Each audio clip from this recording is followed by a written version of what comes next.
क्या हुई होगी उस बालक की हालत, जो बालक पिता की हाथों में हो, गोद में बैठने वाला हो, और इधर गोद में तो जगह मिली नहीं और जो गिर पड़ा हो धरती पर, क्या हालत हुई होगी उसकी। ध्रुव जी उठ के खड़े हुए, देखने लगे कहाँ लगी चोट। उधर सुरुचि ने तो लगाई डांट, क्यों आए तुम यहां पर, किसने बुलाया तुम्हें यहां पर, चले जाओ वापस यहां से।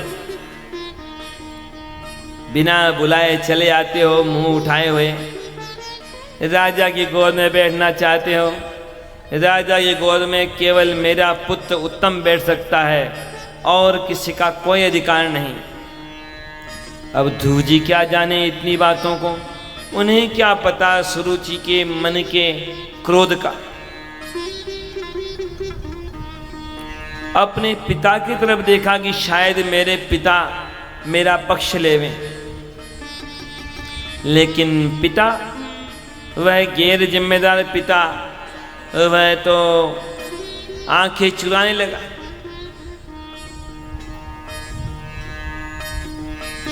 उधर सूरज ने फिर लगाई डांट, अरे भगवान भी चाहे तो तुम्हें राजा के गोद में बैठने का मौका नहीं मिल सकता।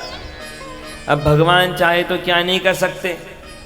भगवान का भी अपराध किया सुरुचि ने, कह दिया कि जाओ भगवान को प्रसन्न करो तपस्या करके, फिर भगवान से वरदान मांगो कि मेरे पुत्र के रूप में जन्म मिले तुम्हें, तब तुम्हें राजा के गोद में बैठने का मौका मिल सकता है। भगवान का सामर्थ्य किसी शर्त के अधीन नहीं होता।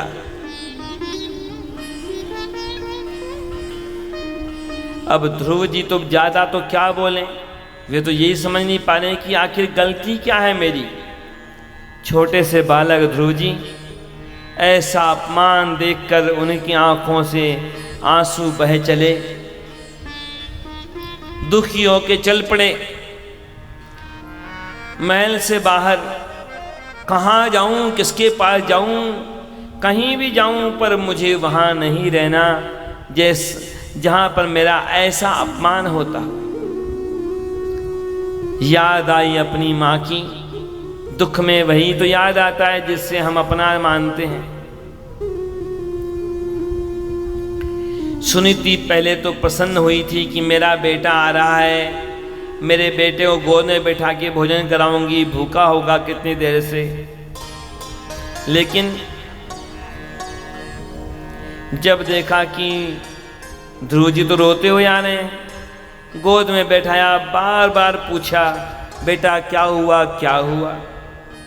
अब कैसे बताए ध्रुव जी कि सौतेली माँ ने और पिता ने ही अपमान किया है।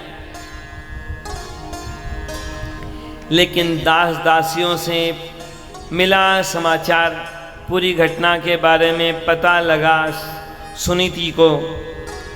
सुनीति ने तो कह दिया, अरे ध्रुव, अरे बेटा तुम्हारा अपराध नहीं है, बिल्कुल सही कहा सुरुचि ने। यदि तुम उसके बेटे होते तो तुम्हें यह कष्ट नहीं उठाना पड़ता, मेरे पुत्र हो इसलिए तुम्हें दुख उठाना पड़ रहा है। माता सुनीति की आंखों में भी आंसू आ गए, लेकिन ध्रुव जी ने तत्काल अपने छोटे छोटे हाथों से अपनी माँ के आंसू को पोंछ दिया, कह दिया माँ मैं दुखी हूँ, कोई परवाह नहीं, लेकिन मेरे कारण तुम्हें दुखी नहीं होने दूंगा। उधर माता सुनीति ने कह दिया कि बेटा सही कहा सुरुचि ने, भगवान नारायण की शरण लो तो तुम्हारे सारे दुख मिट जाएंगे। तमेव वत्साश्रय भृत्य वत्सलम् मुमुक्षुभिर्मृग्य पदाब्ज पद्धतिम् अनन्य भावे निज धर्म भाविते मनस्यवस्थाप्य भजस्व पुरुषम्।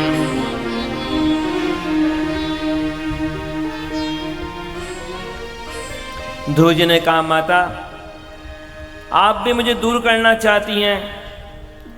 सुनीति ने कह दिया, नहीं, मैं तुम्हें एक क्षण भी अपने से दूर नहीं चाहती, लेकिन मुझे यह भी पता है बाकी कोई भी उपाय कर लो, समस्या को केवल टाला जा सकता है। समस्या मिटाने का सामर्थ्य केवल भगवान नारायण का है।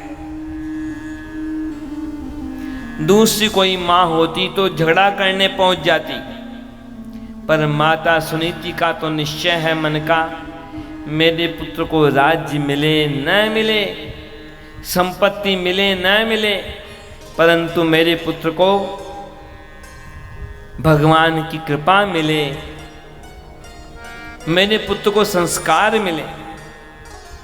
स्पष्ट कहा, देखो पुत्र, भगवान की शरण लोगे तभी कल्याण होने वाला है। बिना भगवान की शरण लिए न तो किसी का कल्याण हुआ और न हो सकता। नान्यम ततः पद्मपलाशलोचनात् दुःखच्छिदं ते मृगयामि कंचन। यो मृग्यते हस्तगृहीत पद्मया श्रियेतरैरङ्गविमृग्यमाणया।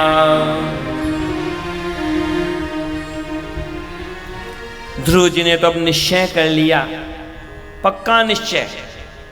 छोटे से बालक 5 वर्ष के, लेकिन निश्चय कि मुझे दर्शन करना है भगवान का। माँ को किया प्रणाम, लिया आशीर्वाद, निकले महल से बाहर। जो रास्ता जाता है नगर से बाहर वन की तरफ, उस रास्ते पर चल दिए। उधर राजा उत्तानपाद को समाचार मिला कि मेरा बेटा वन में जा रहा है। घबरा गए, मंत्री से कहा, समझा बुझा करके लौटा के ले आओ मेरे बेटे को। वन में जाएगा, पता नहीं कैसे भयानक पशु पक्षी हों जंगल में। मंत्री आ गया, कह दिया ध्रुव जी को कि देखो वन में मत जाओ, समय आने पर आपको आपका हिस्सा मिल जाएगा, राज्य का संपत्ति मिल जाएगी आपको। कोई दूसरा होता तो लौट जाता, पर ध्रुव जी ने क्या कहा, नहीं नहीं, अब तो पहले मैं दर्शन करूंगा भगवान का, फिर बाकी बात। अब राज्य की बात मत करो मेरे सामने, अब तो मैं केवल पहले दर्शन करूंगा भगवान का।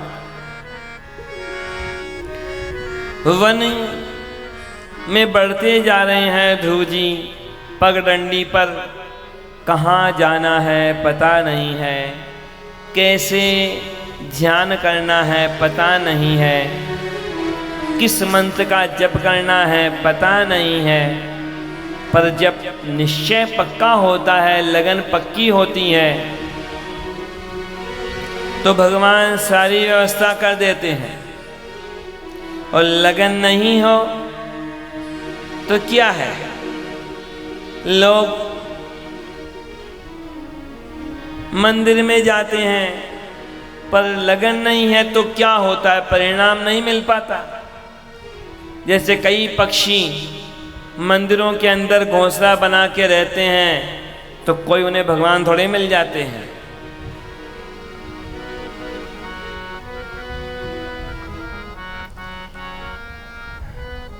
मन का निश्चय हो, लगन हो, तो सारी व्यवस्था हो जाती है। नारद जी आकाश मार्ग से जा रहे थे, देखा सब कुछ जान गए नारद जी, उतर के आ गए नीचे। सामने देखा जब नारद जी को ध्रुव जी ने तत्काल उन्हें किया साष्टांग प्रणाम। नारद जी ने देखा कि हाँ, संस्कार तो अच्छे हैं, जानते हैं सब बात, फिर भी अनजान बन के पूछते हैं, तुम कौन हो बालक, यहाँ वन में क्यों आए, विनम्रता पूर्वक कहने लगे ध्रुव जी कि चक्रवर्ती सम्राट, राजा उत्तानपाद का बड़ा पुत्र ध्रुव हूं मैं। यहाँ वन में आया हूं भगवान का दर्शन करने। नारद जी ने कहा, अरे क्यों आए तुम वन में? अरे घर में झगड़ा हो गया, तुम आ गए? अरे तुम्हारा जो पिता है वह तो मेरा शिष्य है, मैं कहूँगा तो वह तुम्हें पूरा राज्य दे देगा, चलो मेरे साथ वापस। पूरा राज्य मिलने की बात हो रही है। दूसरा कोई होता तो तुरंत लौट चलता कि चलो चलो जल्दी चलो। लेकिन ध्रुव जी ने क्या कहा, नहीं नहीं, राज्य की बात छोड़िए, अब तो नारद जी आप ये कृपा कीजिए कि मुझे भगवान का दर्शन हो, ये मुझे उपाय बताइए। नारद जी जब ज्यादा परीक्षा लेने लगे तो उल्टा ध्रुव जी ने नारद जी से कह दिया, नारद जी ये क्या कर रहे हैं आप? मैंने तो सुना है आपके बारे में नारदो देव दर्शन है, जिसको नारद जी का दर्शन हो जाता है तो बाद में उसे भगवान का दर्शन भी पक्का होता है। और आप तो मुझे बाकी बातों से टाल रहे हैं। अब तो नारद जी ने द्वादशाक्षर मंत्र प्रदान किया ध्रुव जी को कि ये द्वादशाक्षर मंत्र है, इस मंत्र का जप करना, अवश्य तुम्हें दर्शन मिलेगा भगवान का। आइए हम भी उसी दिव्य मंत्र का गान करें, जप करें, जिस मंत्र के द्वारा ध्रुव जी ने दर्शन प्राप्त किया था भगवान का। ओम नमो भगवते वासुदेवाय। ओम नमो भगवते वासुदेवाय।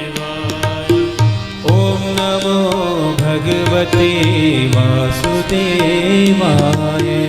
ओम नमो, प्रेम से ताली बजाकर गाएं। वासुदेवाय प्रभु वासुदेवाय। वासुदेवाय नमो वासुदेवाय। वासुदेवाय मेरा वासुदेवाय। वासुदेवाय मेरो वासुदेवाय।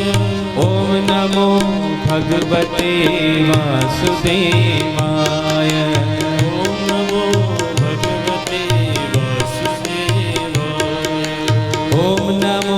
भगवते वासुदेवाय। ओम नमो भगवते वासुदेवाय। वासुदेवाय मेरो नंद नंदनाय। वासुदेवाय मेरो नंद नंदनाय।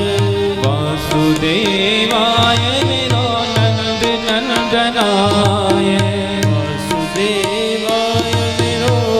नंद नंदनाय। ओम नमो भगवते वासुदेवाय। ओम नमो भगवते वासुदेवाय। ओम नमो भगवते वासुदेवाय। ओम नमो भगवते वासुदेवाय।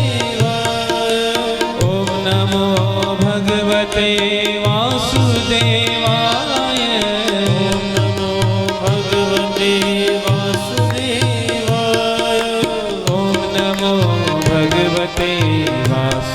वासुदेवाय। ओम नमो भगवते वासुदेवाय। वासुदेवाय मेरो काली मर्दनाय।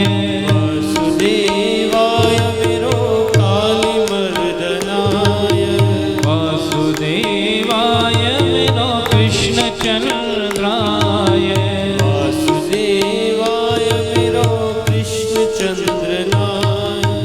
ओम नमो भगवते वासुदेवाय। ओम नमो भगवते वासुदेवाय। ओम नमो भगवते वासुदेवाय। ओम नमो भगवते वासुदेवाय। वासुदेवाय मेरो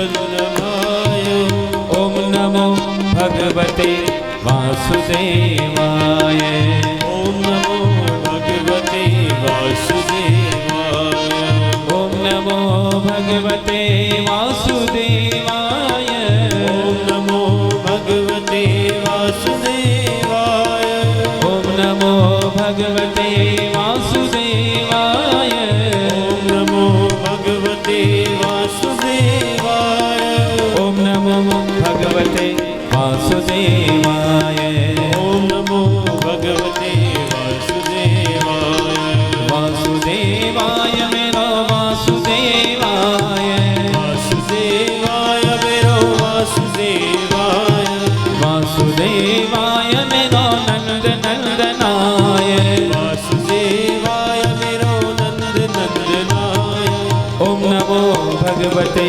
वासुदेवाय ओम नमो भगवते वासुदेवाय ओम नमो भगवते वासुदेवाय ओम नमो भगवते वासुदेवाय ओम नमो भगवते वासुदेवाय ओम नमो भगवते वासुदेवाय ओम नमो भगवते वासुदेवाय ओम नमो भगवते वासुदेवाय ओम नमो भगवते वासुदेवाय ओम नमो भगवते वासुदेवाय ओम नमो भगवते वासुदेवाय ओम नमो भगवते वासुदेवाय ओम नमो भगवते वासुदेवाय ओम नमो भगवते वासुदेवाय ओम नमो भगवते वासुदेवाय।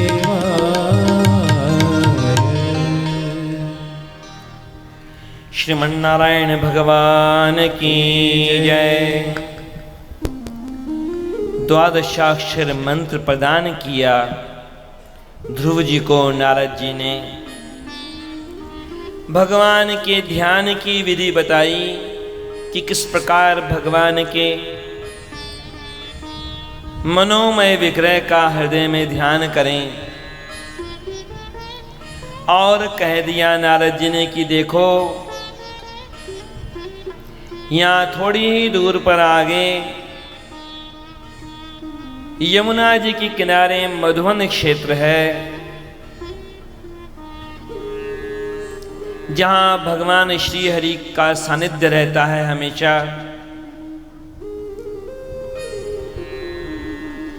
वहीं पर जाकर यमुना जी में स्नान करके इस मंत्र का जप करो, हृदय में भगवान के मनोमय विग्रह का ध्यान करते हुए। तत्तात गच्छ भद्रं ते यमुनायास्तटं शुचि पुण्यं मधुवनं यत्र सान्निध्यं नित्यदा हरेः।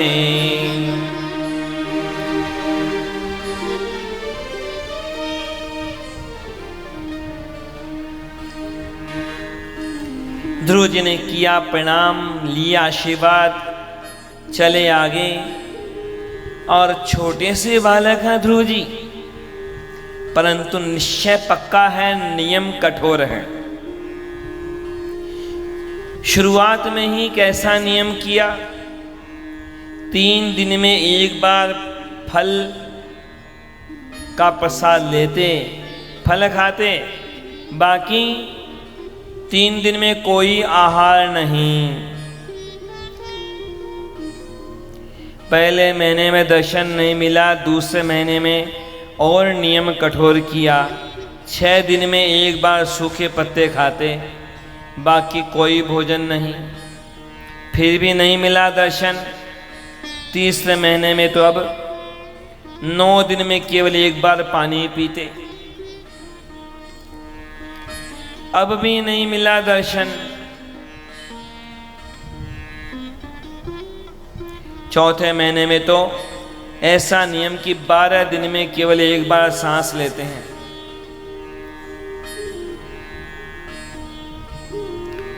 फिर भी जब नहीं मिला दर्शन, 5वें महीने के शुरू में एक बार सांस ले ली और निश्चय कर लिया, अब तो मैं सांस तब लूँगा जब मुझे दर्शन मिलेगा भगवान का। दर्शन नहीं मिलेगा तो सांस भी नहीं लूँगा। कार्यम वा साधयामि शरीरम वा पातयामि।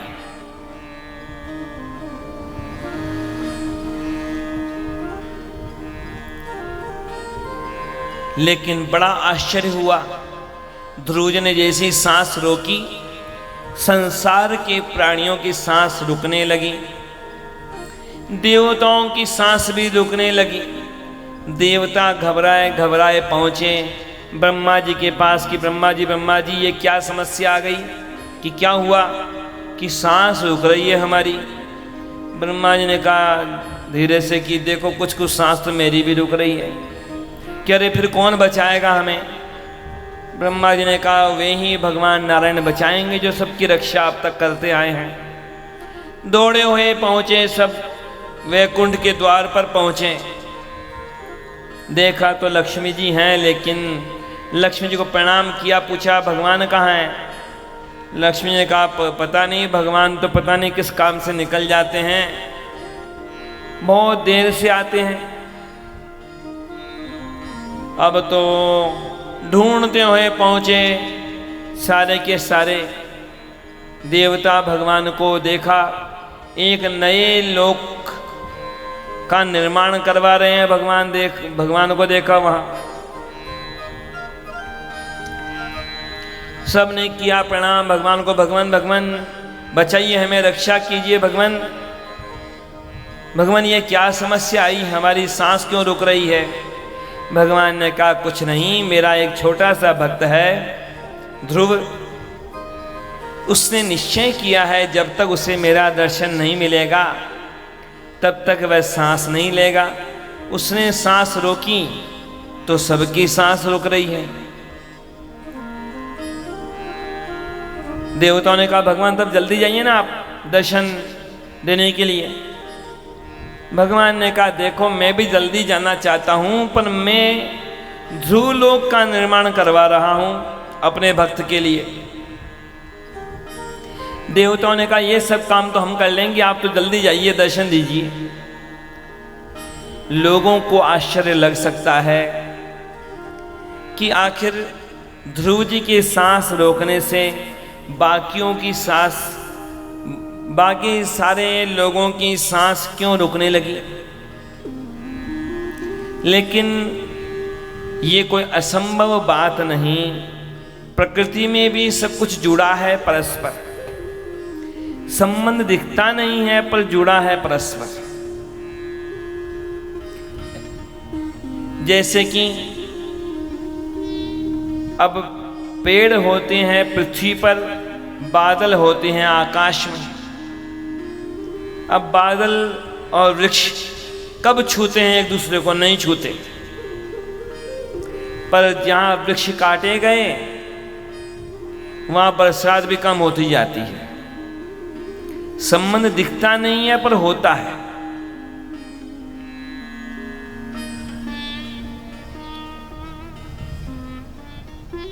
दुनिया में सबसे ज्यादा बरसात होने की जगह भारत में ही पहले जगह थी चेरापूंजी, लेकिन अब चेरापूंजी में सबसे ज्यादा बारिश नहीं होती, जगह बदल गई, ज्यादा पेड़ काटे गए।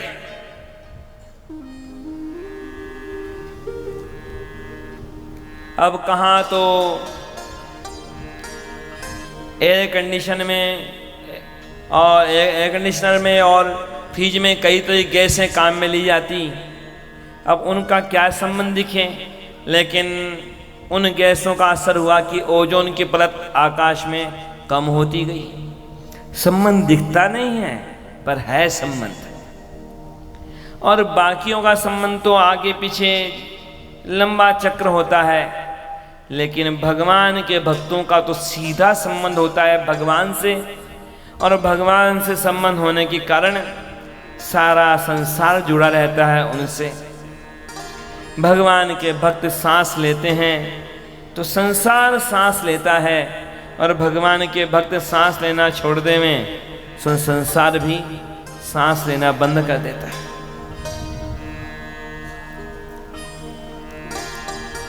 और इधर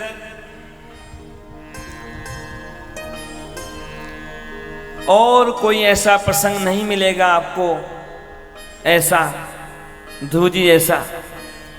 और कहीं भी वर्णन आता है तो यही उल्लेख आता है कि भगवान दर्शन देने के लिए चले हैं। पर यहाँ क्या लिखा है श्रीमद् भागवत में? मधुर वनम भृत्य दिदीक्षियागत है। भगवान दर्शन देने के लिए नहीं चले, दर्शन करने के लिए चले। और कहीं ऐसा प्रसंग नहीं कि भगवान भक्त का दर्शन करने जाए। और जगह भगवान जाते हैं दर्शन देने के लिए। इधर ध्रुव जी तो आंखें बंद करके एक पैर पर खड़े होकर अपने हृदय में भगवान के मनोमय विग्रह का ध्यान करते हुए पुकार रहे हैं भगवान को, भगवान कृपा कीजिए, दर्शन दीजिए, भगवान भगवान मेरे दुख को दूर कीजिए। क्या दुख होता है भगवान के भक्तों को? भगवान के भक्तों को बाकी चीज़ों की ज़्यादा परवाह नहीं होती। उन्हें दुख होता है तो यही होता है कि भगवान का दर्शन नहीं मिला, भगवान की सेवा का अवसर नहीं मिला, भगवान से दूर हूं, ये उन्हें दुख लगता है। बस कैसे अवसर मिले भगवान की सेवा का, कैसे दर्शन मिले भगवान का, इसी चिंता में रहते हैं भगवान के भक्त। तो मेरा दुख टारो गिरधारी, मेरा दुख टारो गिरधारी, मेरा दुख टारो गिरधारी, मेरा दुख टारो गिरधारी, मेरा दुख टारो बनवारी, मेरा दुख टारो बनवारी, मेरा दुख टारो गिरधारी, मेरा दुख टारो गिरधारी, मेरा दुख टारो गिरधारी, मेरा दुख टारो गिरधारी, ओ मेरा दुख टारो गिरधारी। तुम ही मेरे हो इस जग में, हे मोहन नंद लाला, तुम ही मेरे हो इस जग में, हे मोहन नंद लाला, तुम्हें छोड़ में और कहीं भी नहीं भटकने वाला,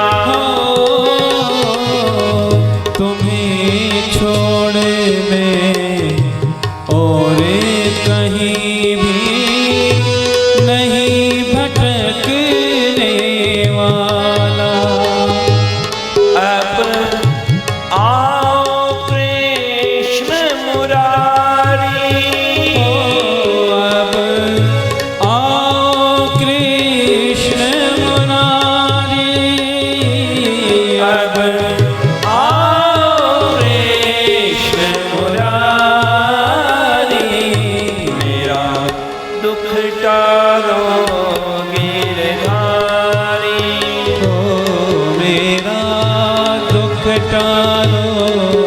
गिरधारी।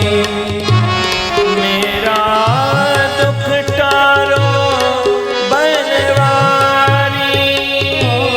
मेरा दुख टारो बनवारी। मेरा दुख टारो गिरधारी। मेरा दुख टारो गिरधारी। ओ मेरा दुख टारो गिरधारी। क्या कह कर मैं तुम्हें रिझाऊं, मेरे कुंवर कन्हाई। क्या कह कर मैं तुम्हें रिझाऊं, मेरे कुंवर कन्हाई। मन में कुछ आशा करके है तुमको टेर लगाई। मन में कुछ आशा करके है तुमको टेर लगाई। तुम दया करो बनवारी। तुम दया करो बनवारी। तुम दया करो बनवारी। मेरा दुख तारो गिरधारी। ओ मेरा दुख टारो गिरधारी। मेरा दुख टारो बनवारी। ओ मेरा दुख टारो बनवारी। मेरा दुख टारो गिरधारी। मेरा दुख टारो गिरधारी। ओ मेरा दुख टारो गिरधारी। जैसा भी हूँ मैं हूँ तुम्हारा, मेरी ओर निहारो। जैसा भी हूँ मैं हूँ तुम्हारा, मेरी ओर निहारो। शीश झुकाता हूँ मुरलीधर, आकर मुझे उबारो। शीश झुकाता हूँ मुरलीधर, आकर मुझे उबारो। मैं आया शरण तिहारी। मैं आया शरण तिहारी। मैं आया शरण तिहारी। मेरा दुख तारो गिरधारी। ओ मेरा दुख टारो गिरधारी। मेरा दुख टारो बनवारी। ओ मेरा दुख टारो बनवारी। मेरा दुख टारो गिरधारी। मेरा दुख तारो गिरधारी। मेरा दुख टारो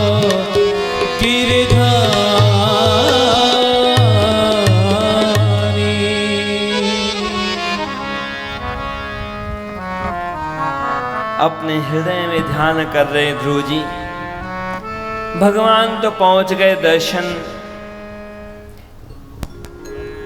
करने के लिए अपने भक्त का, परंतु भगवान ने देखा ध्रुव जी तो ध्यान मग्न भी हैं। उपाय किया भगवान ने।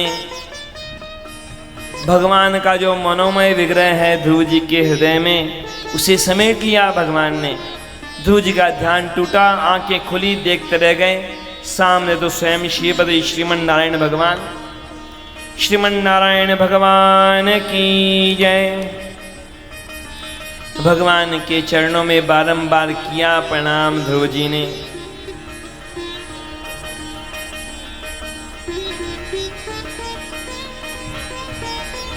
भगवान ने कह दिया मांग लो जो मांगो। ध्रुव जी ने कह दिया भगवान आपका दर्शन मिल गया, अब मैं क्या मांगू आपसे। भगवान की प्राप्ति हो जाए फिर कामनाएं बाकी रह जाएं, ये तो उचित नहीं। अब ध्रुव जी चाहते हैं कि मैं स्तुति करूं भगवान की, पर करें कैसे स्तुति। शास्त्रों का अध्ययन तो किया नहीं था, 5 वर्ष के बालक, और दुनिया के लोगों की तरह बनावटी बातें बनानी आती नहीं उनको।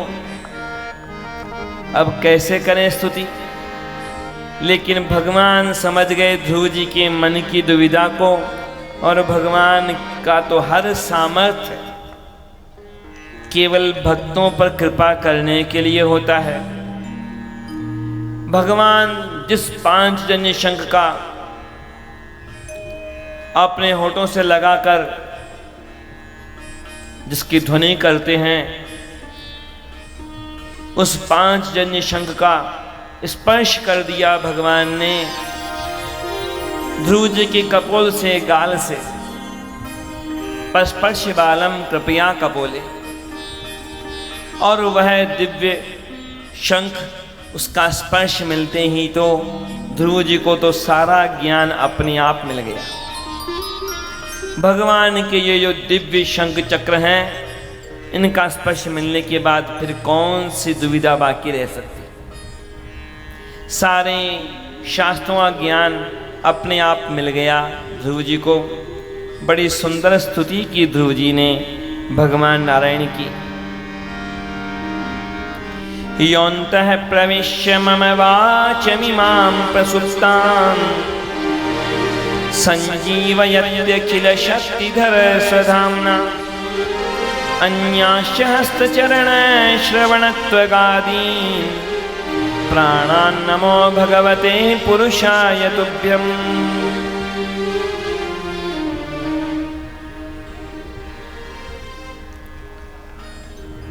भगवान ने कह दिया कि अभी तो लौट जाओ, तुम्हारे माता पिता तुम्हारी प्रतीक्षा कर रहे हैं, बाद में चले आना मेरे लोक में, और तुम्हारे लिए तो मैंने एक ध्रुव लोक भी बना दिया है।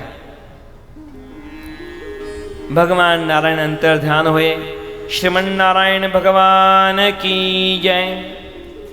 ध्रुव जी ने भगवान का आदेश मान करके प्रस्थान किया अपने राज्य की तरफ। उधर क्या हालत है।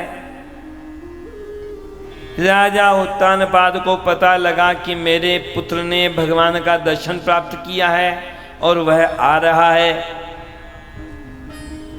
अब तो राजा उत्तानपाद ने अपने मंत्रियों से सबसे कह दिया कि नगर को सजाओ, मेरा पुत्र भगवान का दर्शन करके आ रहा है। बड़े सुंदर ढंग से नगर को सजाया गया। जगह जगह सुंदर स्वागत द्वार बनाए गए, मंगल कलश सजाए गए, रंगोलियां बनाई गई। क्या विडंबना है। 6 महीने भी नहीं बीते थे, या तो अपमान किया गया था ध्रुव जी का, और आज सब स्वागत में लगे हैं।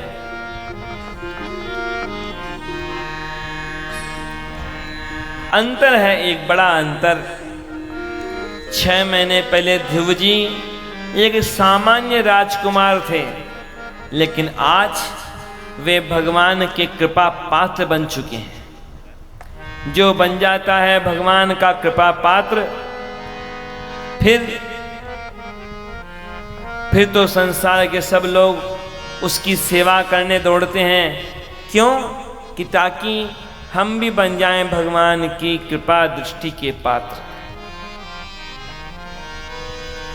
जा पर कृपा राम की होई, जा पर कृपा राम की होई, जा पर कृपा राम की होई, जा पर कृपा राम की होई, तापर कृपा करे सब कोई, तापर कृपा करहि सब कोई।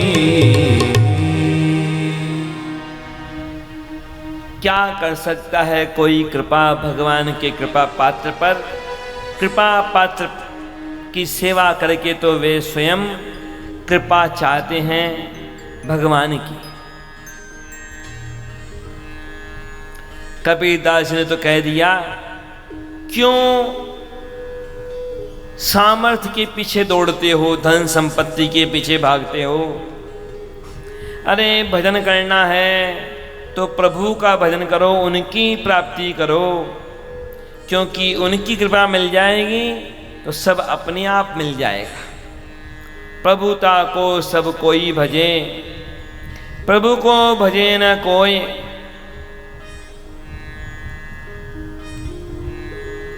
कहे कबीर, प्रभु को भजे प्रभुता चेरी होए। इधर राजा उत्तानपाद मंत्रियों को लेकर के नगर के मुख्य द्वार पर स्वागत के लिए खड़ा है। ध्रुव जी पहुँचे, ध्रुव जी प्रणाम करने लगे, ध्रुव जी को अपने हृदय से लगा लिया। उत्तानपाद ने अपना मुकुट रख दिया उनके मस्तक पर, कह दिया, आज से तुम राजा हो, मैं नहीं, अब मैं जाता हूँ वन की ओर, तपस्या करूँगा। ध्रुव जी आए, पहले सौतेली माँ को प्रणाम किया कि आपने जो मुझे डांटा वह भी आपकी कृपा थी। क्या बोले सुरुचि? अपनी माता सुनीति के पास में आए, जैसी प्रणाम किया माता सुनीति को, माता सुनीति तो धन्य हो गई, अपनी गोद में बैठा लिया, ध्रुव जी को दुलार करने लगी। रामचरितमानस में तो स्पष्ट कहा गया, वास्तव में उसी माता का माता कहलाना सार्थक है जिसकी संतान भगवान की भक्त हो। नहीं तो केवल संतान तो पता नहीं किस किस के होते रहते हैं, पशु पक्षियों के। पुत्रवती जुवती जग सोई, पुत्रवती जुवती जग सोई, पुत्रवती जुवती जग सोई, पुत्रवती जुवती जग सोई, रघुपति भगत जासु सुत होई, रघुवर भगत जासु सुत होई।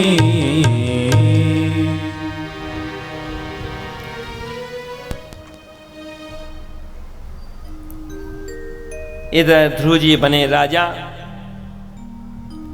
राजा बनकर राज्य का शासन किया। ध्रुव जी के मन में कोई शत्रुता का भाव नहीं है, पर जो भगवान के भक्तों का बुरा करना चाहता है भुगतना तो पड़ता है। जिस अपने पुत्र उत्तम के मोह में सुरुचि ने ध्रुव जी का अपमान किया था, वही उत्तम जंगल में गया शिकार खेलने। एक यक्ष के साथ झगड़ा हो गया, यक्ष ने उत्तम को मार दिया। पागल जैसी हालत हो गई सुरुचि की पुत्र के मोह में। उधर ध्रुव जी ने यक्षों पर आक्रमण किया, यक्षों को पराजित किया, पर स्वयंभव मनु ने ध्रुव जी से कह दिया, यक्षों के राजा कुबेर भगवान नारायण के भक्त हैं, युद्ध बंद करो। ध्रुव जी ने मान ली बात, नहीं तो जीतने वाला कौन मानता है। ध्रुव जी ने तो कुबेर से भी भक्ति ही मांगी, और कोई होता ध्रुव जी की जगह तो ये कह देता कुबेर से कि ठीक है, देना चाहते हो तो धनी धन दे दो, बहुत सारा धन है आपके पास। भगवान के भक्त भक्ति करते हैं, पर भक्ति का अहंकार नहीं करते। ये सोचते हैं कि मैं तो कुछ नहीं कर रहा और भजन करूं। बाद में राज्य का त्याग किया ध्रुव जी ने, वन में आकर एकांत में भजन किया, और बाद में भगवान के पार्षद आए और विमान में लेकर चले ध्रुव जी को। मृत्यु को जीतकर ध्रुव जी ने विमान में प्रवेश किया और भगवान के लोक पहुंचे। माता सुनीति भी भगवान का दर्शन करके धन्य हुई। ऐसा ध्रुव जी का अद्भुत प्रसंग। इस प्रसंग को यहीं देते हैं विराम। आगे किस प्रकार भगवान के भक्त जड़भरत जी का प्रसंग आएगा, किस प्रकार भगवान अजामिल जैसे पापी पर, वृत्तासुर जैसे असुर पर, मरुदगण जैसे दैत्यों पर कृपा करेंगे, किस प्रकार नृसिंह अवतार लेकर प्रहलाद जी पर कृपा करेंगे। उन प्रसंगों का चिंतन यथा समय कल दोपहर 3 बजे से करेंगे। सुबह प्रातः काल 9:30 बजे ही पर भगवान की आरती अर्चना का कार्यक्रम रहेगा। और किसी को कोई जिज्ञासा है तो वह भी उसी समय देखा जा सकता है। अब भगवान की आरती होगी, भागवत जी की आरती होगी, और कोई आवश्यक सुनाए तो दे देते हैं। श्री कृष्ण भगवान की जय। श्रीमद्भागवत महापुराण की जय। श्री वेदव्यास भगवान की जय। श्री शुकदेव भगवान की जय। परम पूज्य श्री स्वामी जी महाराज की जय।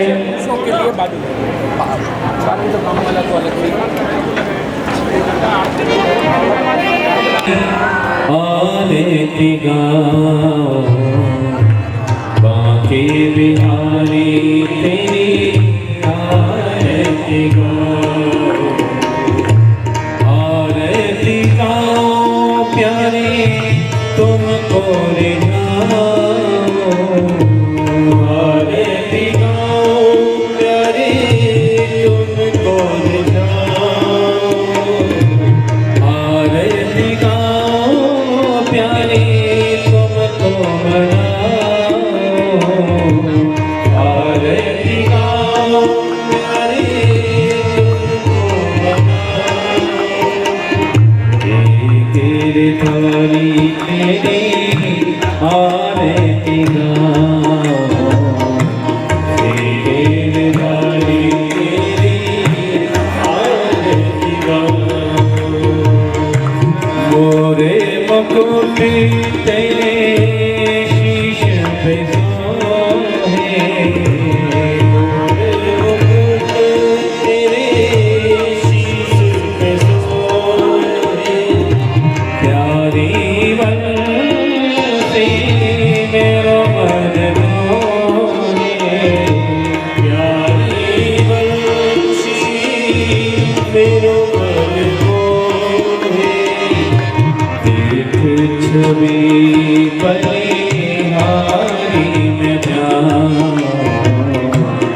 दर्शन पाऊं उन चरणों के मैं दर्शन पाऊं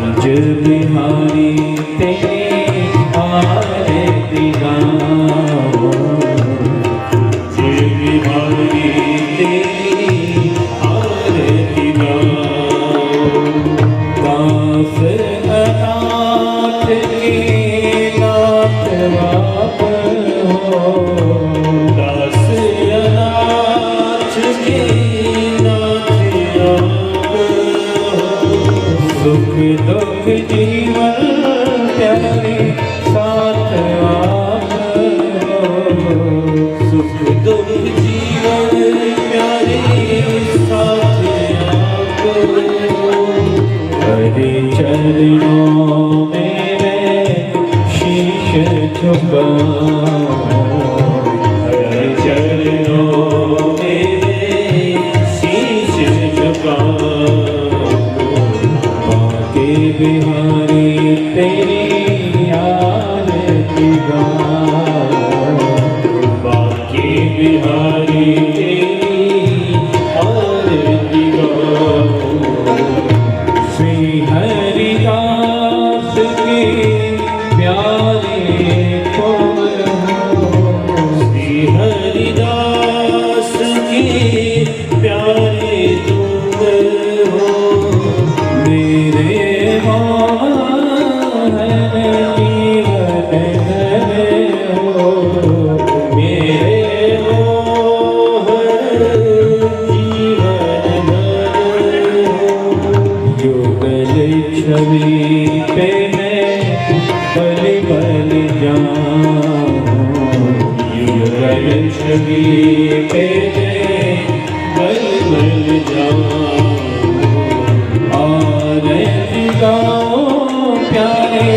तुमको मनाऊं आरती गाऊं प्यारे तुमको मनाऊं आरती गाऊं प्यारे तुमको रिझाऊं आरती गाऊं प्यारे तुमको रिझाऊं ये गिरधारी तेरी आरती गाऊं ये गिरधारी तेरी आरती गाऊं बांके बिहारी तेरी आरती गाऊं बांके बिहारी तेरी आरती गाऊं कुंज बिहारी तेरी आरती गाऊं कुंज बिहारी तेरी आरती गाऊं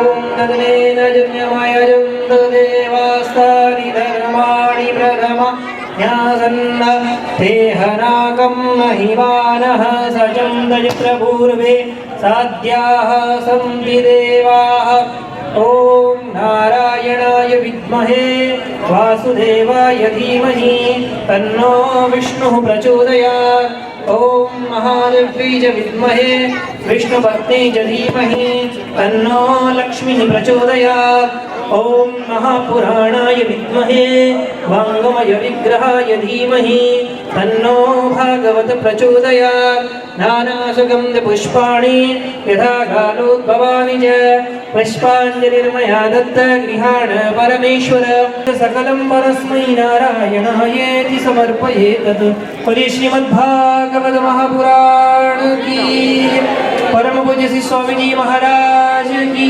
जय परम पूज्य श्री युवराज स्वामी जी महाराज की जय आज के आनंद की जय